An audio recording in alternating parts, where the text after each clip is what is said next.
এই চাচা। চাচা তো এখনই হয়তো বিপদ ঘটাই দিছিল। আসলে মানুষ এখন আর কেউ কাউকে সাইড দিতে চায় না, সবাই সবার মতো ব্যস্ত। একটা রাস্তা পার হওয়ার সময় অবশ্য দেখে শুনে দুই পাশে খুব ভালোভাবে দেখে তারপর রাস্তা পার হওয়া উচিত, কিন্তু আমরা কি করি, হুট করে যে কোনো একদিকে তাকিয়ে আসলে রাস্তা পার হয়ে যায়। আসলে এটা ঠিক না। একটা দুর্ঘটনা ঘটতে 1 সেকেন্ডও সময় লাগে না। তো আমরা আসলে যখন বাইক চালাই তখন দেখি মানুষ হচ্ছে ঠিক এইভাবে এরকম করে। হঠাৎ দেখা যাচ্ছে কেউ ভ্যান চালাচ্ছে, ভ্যানের ড্রাইভার হঠাৎ করে ভ্যান ঘুরায় ফেলে। আমি মাঝে করে দেখছিলাম এই যে আমাদের গদখালি বাজারে, আমি রাস্তার পাশে দাঁড়ানো ওই অবস্থায় দেখলাম যে দুইজন বাইকে করে যাচ্ছে, হঠাৎ এক ভ্যানওয়ালা ও না দেখেই আর কি ভ্যানটা ঘোরায় ফেলছে।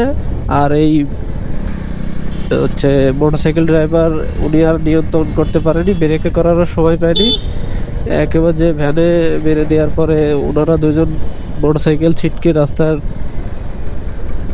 বাইরে যেয়ে পড়ছে, আর ভ্যানওয়ালা তো রাস্তার পরেই, আর ভ্যান তো একেবারে নিচে চলে গেছে। তো এরকম আসলে মানুষ আসলে বেখেয়ালি হয়ে গেছে, সবাইকে সিগন্যাল দিয়ে ট্রাফিক আইন মেনেই তারপরে রাস্তায় চলাচল করা উচিত।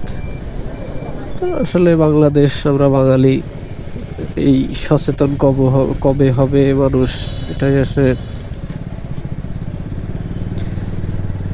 ইদানিং করে দেখতেছি রাস্তাঘাটে কুকুরের পরিমাণ খুব বেশি। মানে বাইক চালাইতে এত বেশি ভয় লাগে, মানে আমি যে জোরে বাইক চালাবো কখন না জানি হঠাৎ করে কুকুর দৌড়ে সামনে চলে আসে। মানে এই ভয়টা সবসময় নিজের ভিতরে মানে একটা আতঙ্ক সৃষ্টি করে। মানে যখনই কোথাও গেলে দেখি মানে এত পরিমাণ কুকুর, আসলে বুঝি না কিভাবে এত কুকুরের উৎপাত শুরু হইলো দেশে।